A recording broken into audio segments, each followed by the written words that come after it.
বাবা মা তেমন কেউ নাই, কিন্তু এখনই মানুষ ঢুকতেছে। ভাবছিলাম কয়েকটা ছবি তুলবো আর কি।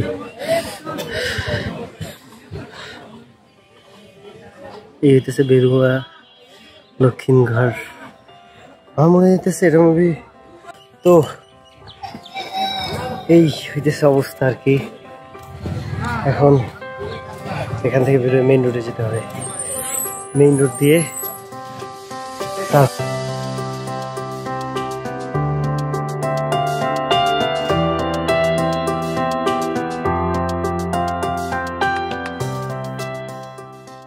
ছিলাম না, মোবাইলের চার্জার একটা বেশি নেই।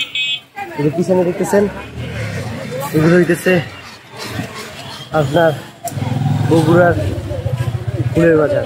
মাশাআল্লাহ ভালো রকমের ফুল আছে আর অনেকটাই সতেজ আর কি। তো চলে না সার্কিট হাউসের সামনে যাওয়া যাক, যদি এসে চার্জ দেয় একটা। তো বুঝতে পারতেছি না, এটা হইতেছে বগুড়ার সার্কিট হাউস। ভিতরে ঢুকে কীভাবে আমি জানি না, কারণ দরজা আটকানো আছে।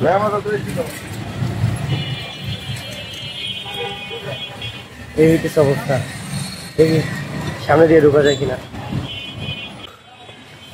এখন ওই রোডটা গেটটা বন্ধ থাকলেও এইখানের যে গেটটা ছিল, এই যে পিছনে দেখতেছেন, এই যে এইটা খোলা ছিল। তো এখন চলেন কিছু সার্কিট হাউস নিয়ে কিছু এইটাছে বগুড়ার সার্কিট হাউস, কিছু ছবি টবি তুলবো আর কি। এই অবস্থা ভিউয়ার্স, এই হইতেছে বগুড়ার সার্কিট হাউস আর কি। ঢাকা বাংলাদেশের প্রায় সার্কিট হাউসই প্রায় একই রকমই। এটা কি, এটা মানে নতুন বানাইছে বড় কোনো অফিসারদের জন্য।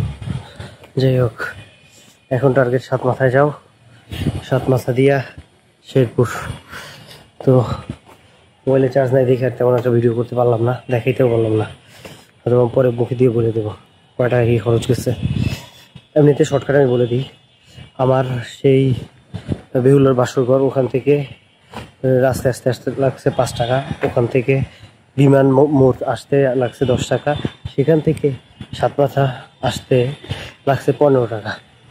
এখান থেকে শেরপুর যেতে কত টাকা লাগবে তা এখনো জানি না, যাই দেখতে হবে।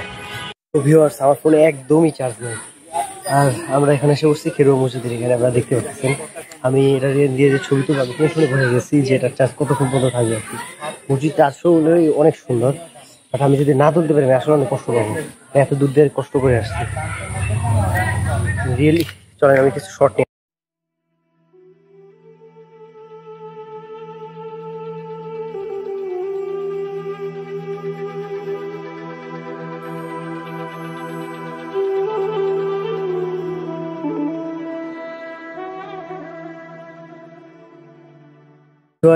অনেক কষ্টে শেষ পর্যন্ত কপাল ভালো ছিল, তো ভিডিওগুলো নিতে পারছি। এইখানে আমার যা মনে হয় এই মসজিদের সবকিছু ঠিক আছে, খালি যদি এই যে ফ্যানগুলো দেখতেছেন না উপরে, এই ফ্যানগুলো যদি এই ফ্যান না হয়ে বালিয়া মসজিদের মতো সাইডের স্ট্যান্ড ফ্যানগুলো হইতো, মসজিদটা আরো অনেক সুন্দর লাগতো।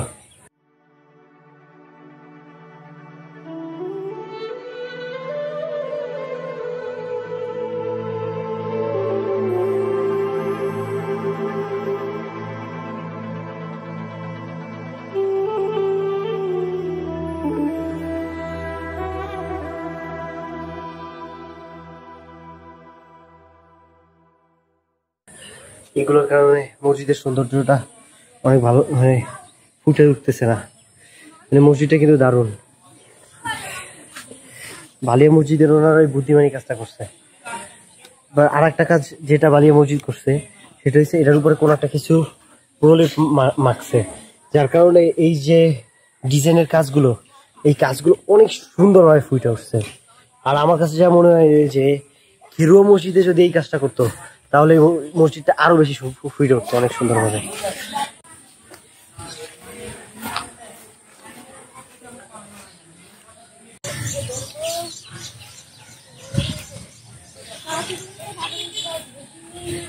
আর আমার মোবাইলের মতো 2% চার্জ আছে, তো কোনো মতে এই 2% চার্জ দিয়ে আপনাদেরকে এটা দেখাইলাম আর কি।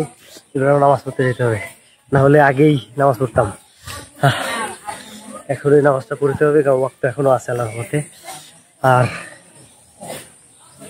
মসজিদে আমি বললাম না, এই জিনিসটা যদি করতো আর উপরের জিনিসটা একটু রং করতো, তাইলে এই রঙের এইটা যদি ফুটায় তুলতো তাহলে আরো সুন্দর লাগতো। কার কবরস্থান,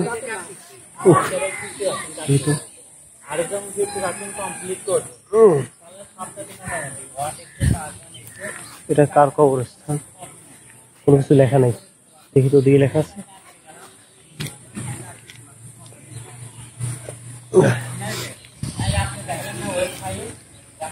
এদিকেও লেখা নেই। যাই হোক, আল্লাহ যাই হোক জিয়ারত করে নেন, আল্লাহ যেন দোয়া করে নেন ওনার জন্য, যেন আল্লাহ ওনাকে জান্নাত নসিব করে। আর সদ্গুরু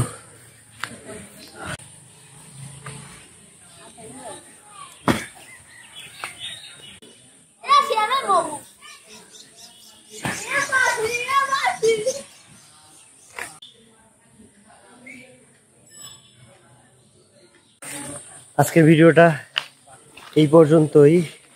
এরপরে আমি ঢাকা দিকে বগুড়ার দিকে চলে যাব। বগুড়া দিয়ে তারপরে আবার আক্কেলপুর ফেরত যেতে হবে, কারণ আঙ্কেলের বাসা। আজকের খরচটা একটু কমে যেত, যেহেতু আমার গায়ে জ্বর আর প্রচুর পরিমাণ পানি তৃষ্ণা পাইছে। ব্যাগে আমি পানির বোতল নিয়ে আসিনি, যার কারণে কিছুক্ষণ পর পর আমি প্রচুর পরিমাণে মজু, তারপরে আরসি, তারপরে কোকা কোলা চা পাইছি, তা খাইছি। এইখানটা আবার সুন্দর, আমি দেখি এইখান থেকে লাস্ট কয়েকটা ছবি তোলা যায় কিনা। এরপরে আজকের এই চার্জ থাকা পর্যন্ত আমি এটারে এইখানে শট নেবো, এতটুকু 100% শিওর। তো আজকের এই পর্যন্তই। ভালো থাকবেন, সুস্থ থাকবেন, আমার জন্য দোয়া করবেন, আমার সাপোর্ট করবেন। ফি আমানিল্লাহ।